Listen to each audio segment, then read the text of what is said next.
Perfect.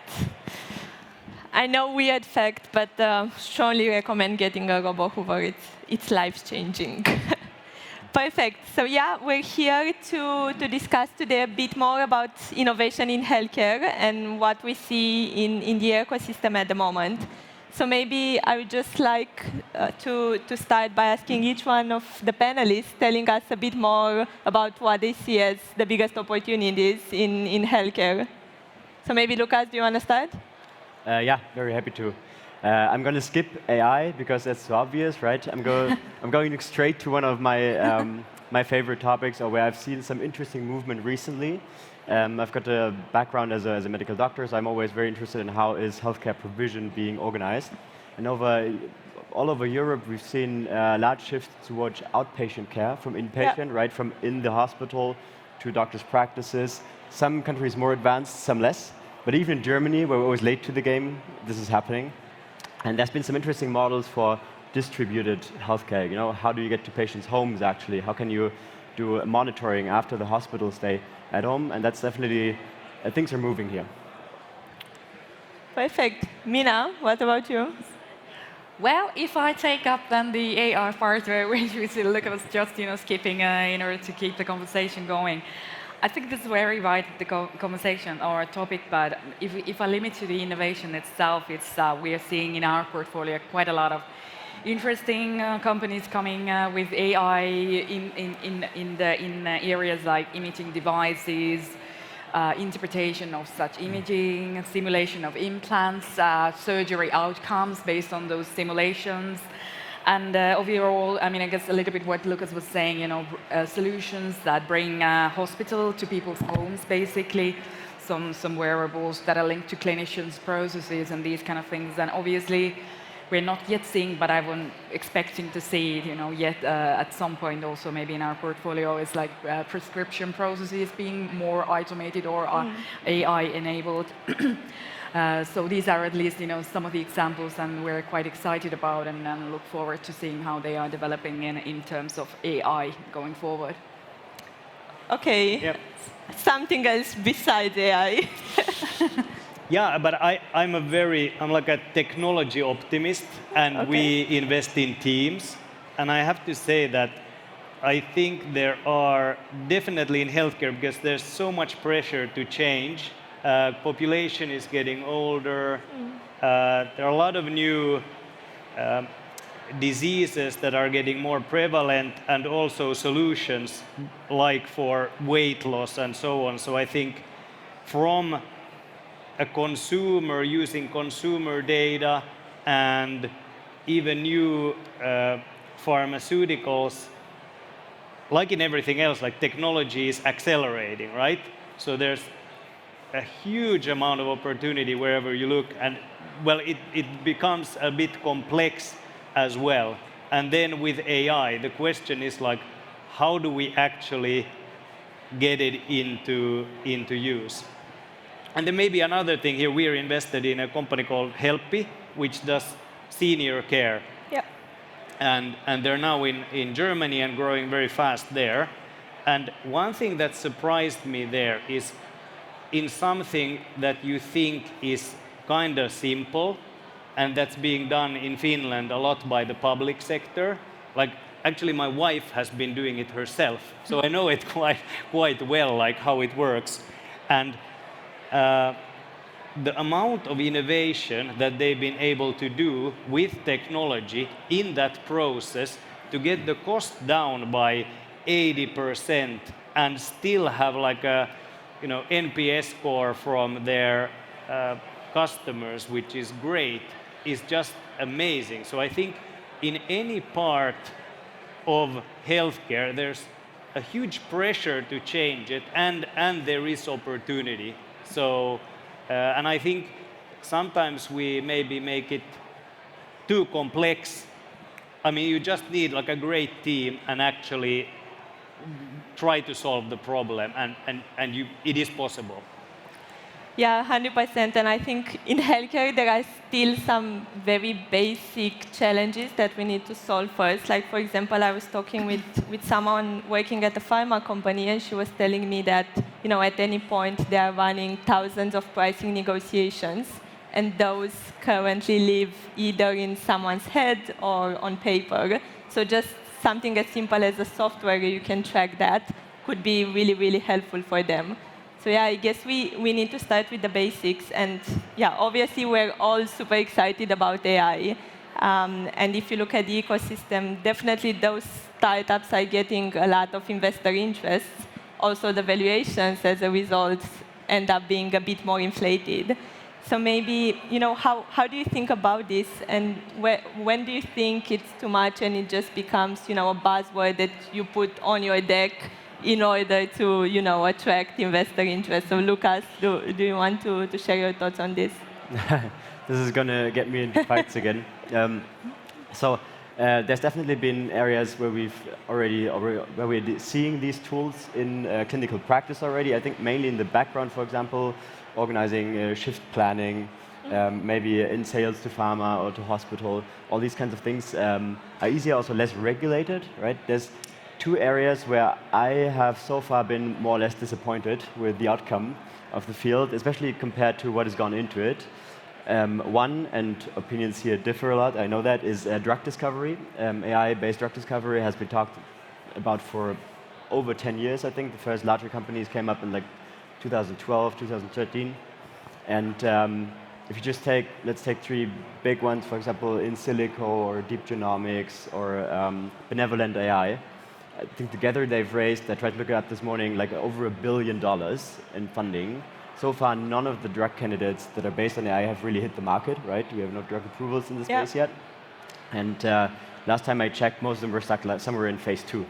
So we're still to see like the full impact of this. Not saying that I'm not believing in it, right? But definitely something where there's a longer way to go than maybe we initially expected.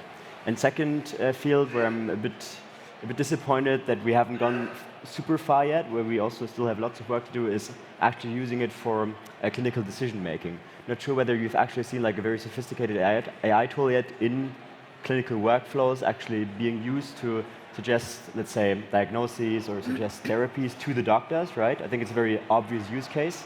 But so far in Europe, especially due to regulation, most of the startups, most of the hospitals just do not dare to use this. And then I hope there's going to be some work also with the regulators, with the new AI Act now, that this can actually happen. And this very, let's say, useful use case can actually come to real life.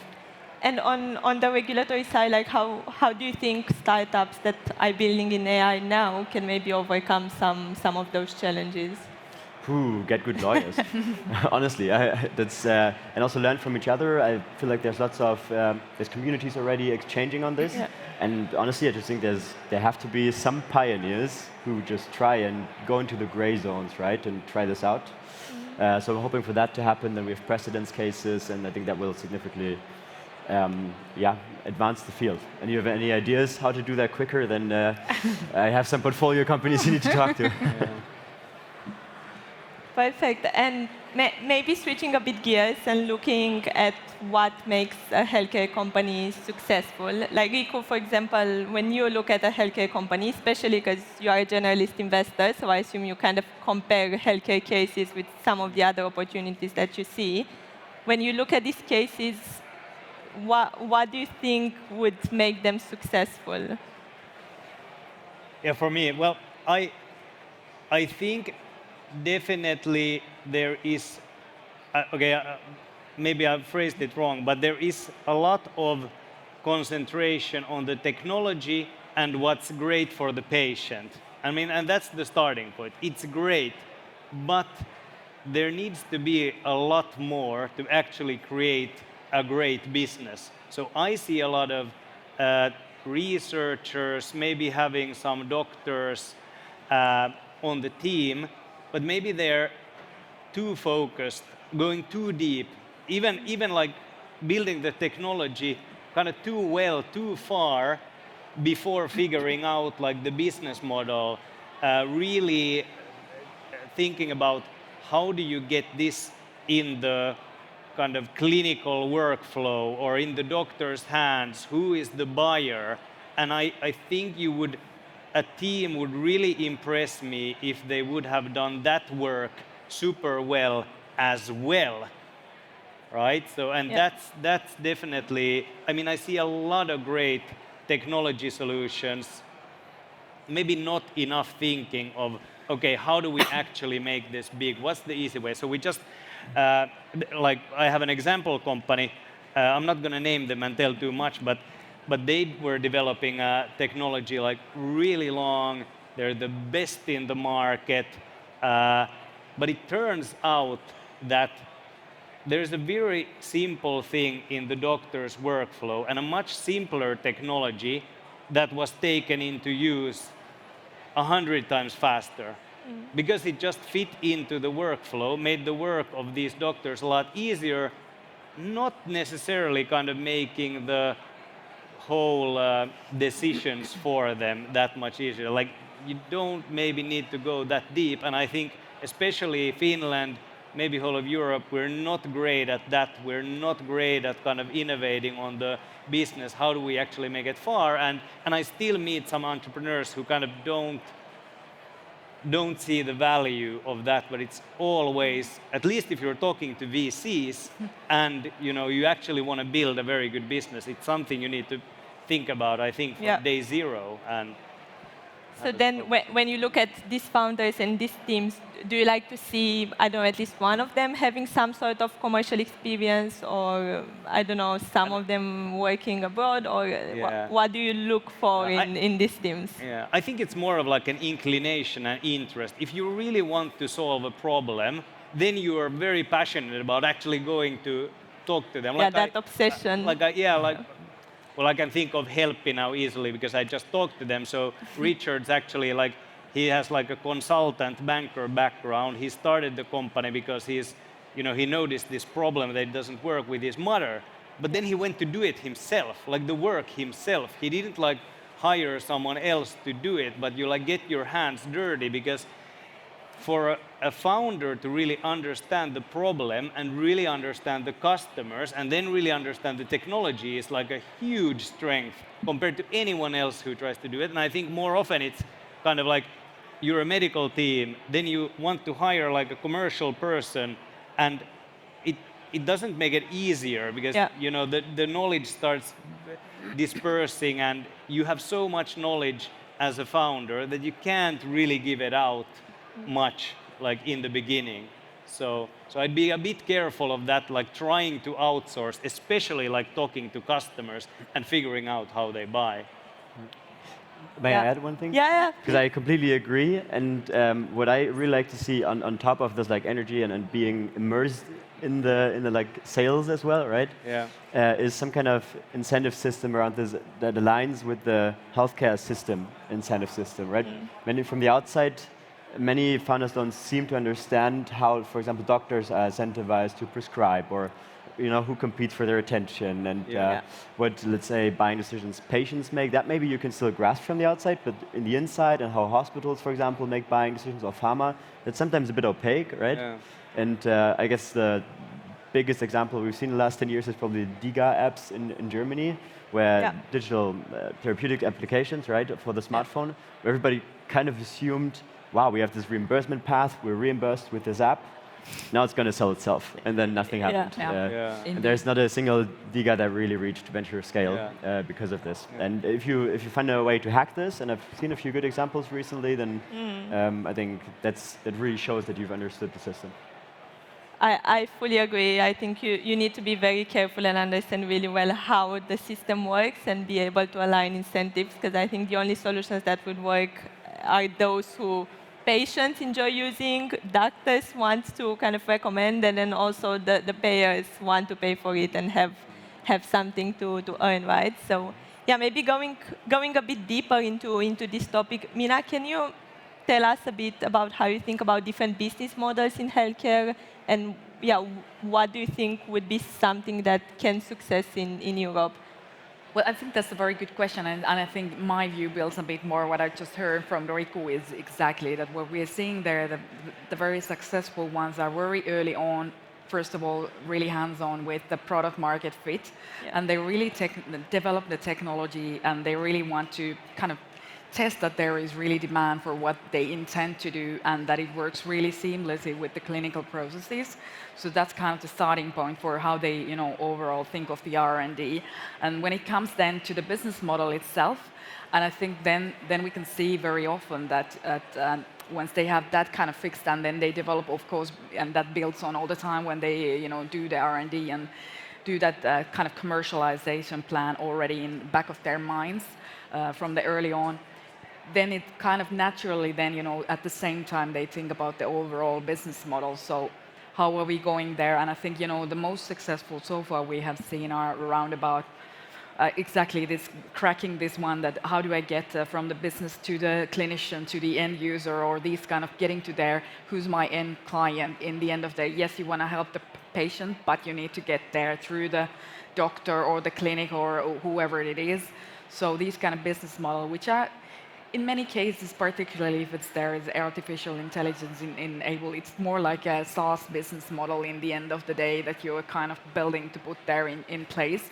It's rather scalable, but you cannot do it in a wrong way in the beginning, that you're kind of missing that who's my customer and what problem I actually solving, and do I solve it with this intended product? Because we have unfortunately, of course, seen as well already now that some companies are solving a problem that they think is a problem, and they can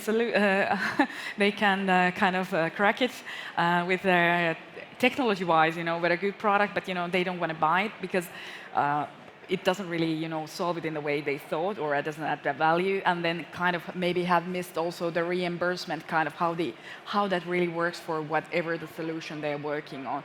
So these are really two important things that I think the most successful have kind of fixed well and found a way to navigate. And then it's about how to scale it up, because most of the companies, you're not going to probably have a ton of salespeople walking around. So maybe find also partners, how you can scale up the distribution very quickly once you have demonstrated that it actually works. So that's what we have seen in a very successful business model so far. But obviously, a lot of them are early stages, so probably in 2 years' time, we're going to see lessons learned, even more interesting ones. And how do you think about geographical expansion? Like, do you see some businesses that, for example, find it easier to do that depending on their business model, or how do you think about that in general? I think it really depends a little bit of the application, what they're talking about, and specifically if they early on already have these distribution partners that they can have, then it's rather easy if you have a kind of a distribution partner who is kind of seamlessly putting your innovation into their catalog, basically, or sales first. Then you're automatically getting a rather good exposure, basically not just in Europe, which is most of what we can see from the companies that they first intend to, kind of enter, but you can very quickly scale with these kind of partners at the same time, almost in the US and globally, even if that's kind of pursued. But in Europe, I think it's really about, knowing, the sales process, which can be very long. So usually if it's a French company, it's very often they start in France.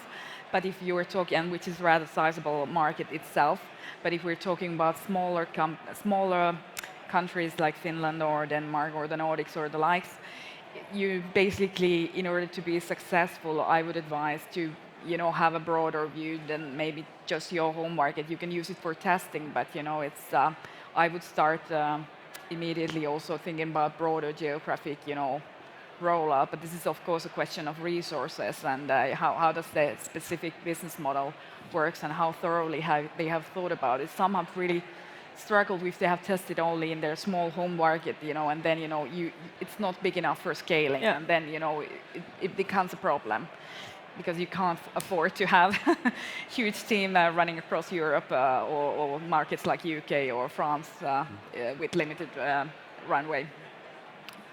Yeah, but even on scaling in US, like we've seen obviously quite a few companies failing to do that, unfortunately. But I think there is still an opportunity. Like, for example, if in Europe you make the business case much more about cost savings, then you can sell the same solution in US, but then making the business case more about increasing the top line. So I think those are also some nuances that can be considered. And I like to touch upon a bit on, health tech unicorns are rare. In Europe, even rarer. So Lucas, how do you think someone can build a healthcare unicorn in Europe? And especially, from an investor perspective, how do you think about this? Do you expect companies to get to unicorn stage?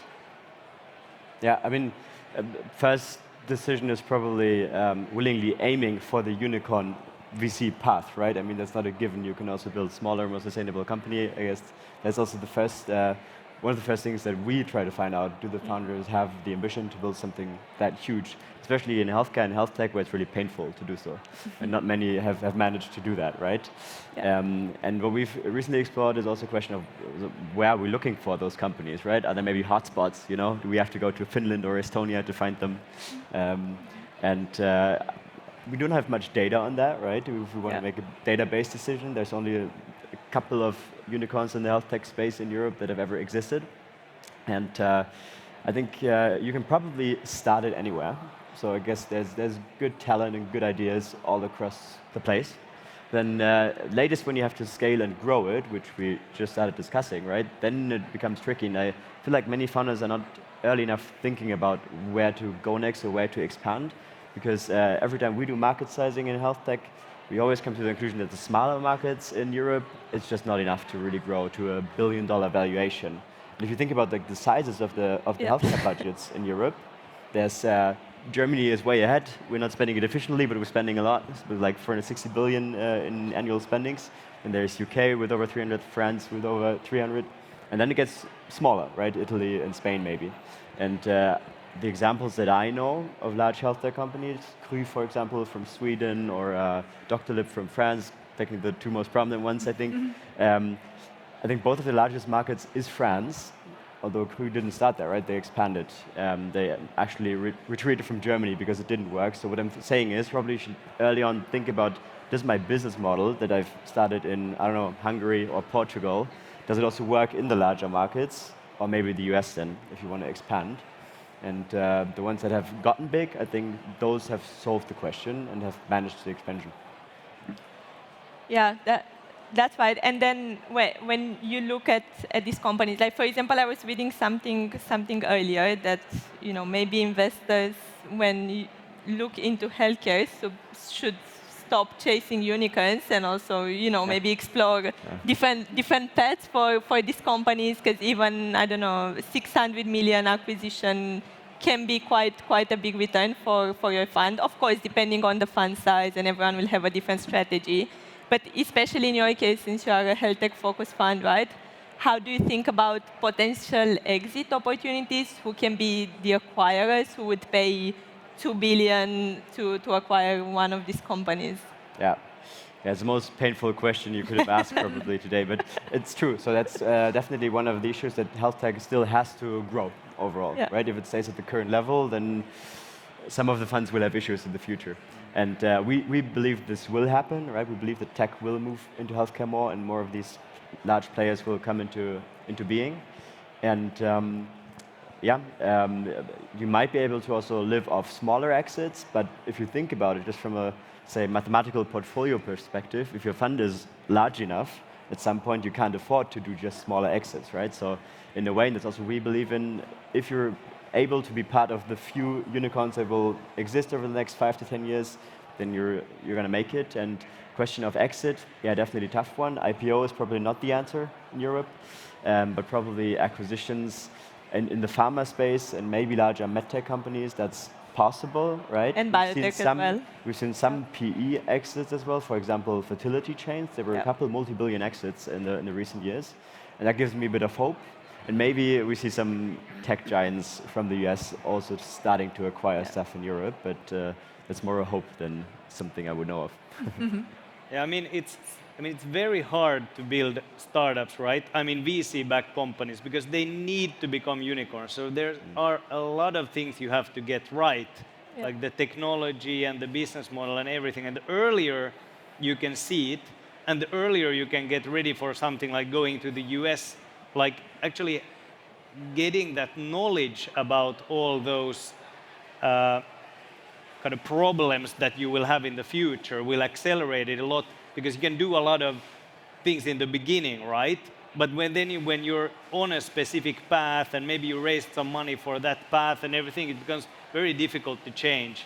So I mean, it is like a path full of problems, right? And that's why I think the thinking in the beginning, maybe I'm repeating myself, but can't just be like, okay, this is good for the patient. We have a super interesting technology. Yeah. Like there's a lot more that you have to think about, and then you can build the unicorns. Indeed, and if I may add to both of you, I guess for us we're looking at the kind of also the policy perspective here as well. That because we're backed by the ESG fund is backed by public money, but on the other hand, we're kind of confident, even though it's not yet possible to say who is the unicorn, but we're confident there are already some companies who will become healthcare unicorns out there.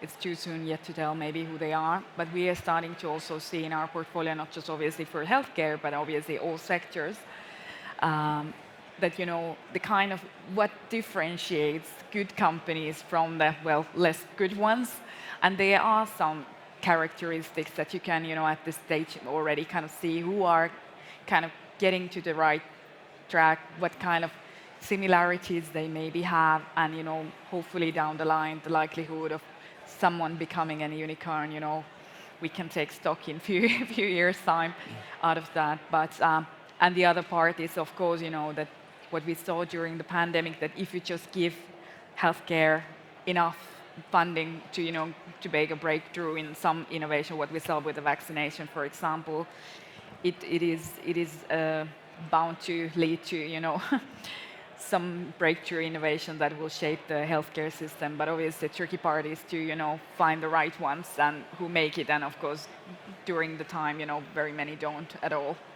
So Yeah, no, but you actually made a good point. I think you need to decide at the beginning what type of company you want to build, and if you go kind of the VC route, then you have to be all in to build that type of very large company. And yeah, I mean, we are excited about the whole potential in the healthcare ecosystem, and I think a lot of other investors are seeing it as well. Over the last 2 or 3 years, healthcare has been having a moment right after COVID. A lot of even generalist funds who are historically not investing in healthcare starting to look more into that area.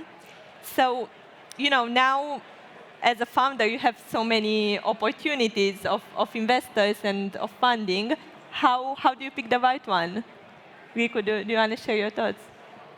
Yeah, what we tell, I would definitely tell our founders to talk to the founders the investors work with and get to know like what type of people they are. But then of course as well, like looking at what kind of help could you need, and is that what they usually kind of want to provide. I think every fund is different.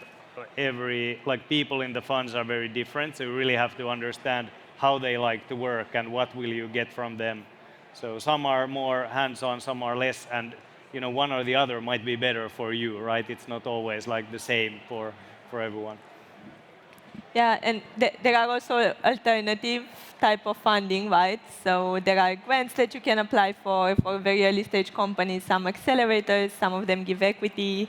So maybe, yeah, Minna, do you want to walk us a bit to different alternatives? yeah, exactly. I mean, it's what we see quite often is that particularly in healthcare, where that it takes a lot more time than some digitalization related asset-light business model to actually, oftentimes because of the regulation, which obviously takes years, even in the best scenario to get through. So you need more runway than the other companies. So companies who make it, they are quite flexible and versatile in terms of funding sources. As mentioned, you said grants. Grants are not just from public institutions, but very often corporates give these, foundations give these, particularly in the life science sector. You can see a lot of these. Then you have possibly convertibles, not just from VCs, but other players as well. You can get convertibles also from corporate investors if you have an interesting solution. You can have venture debt when you get to a bit of a more growth-oriented stage. The EIB has been doing that business franchise for close to 10 years now, and particularly also active in the healthcare sector as well. Obviously, happy to see that there are a lot of loan funds who are also providing venture debt as well in the growth stage. Then, of course, you can see, I mean, other choices, not just the VC funding as well. You can even do an IPO or use crowdfunding platforms. Obviously, that has some ramifications that the companies need to be aware of if they pursue that route. That you're comfortable with by doing an IPO, for example, which we've seen in the Nordics, quite a few drug development companies, for example, do. It's fine if you accept that you limit some of the VCs out by doing that selection. Crowdfunding is a little bit, I would say, more like managing the cap table. It might be problematic for some companies for some investors to step in if the cap table looks too dispersed.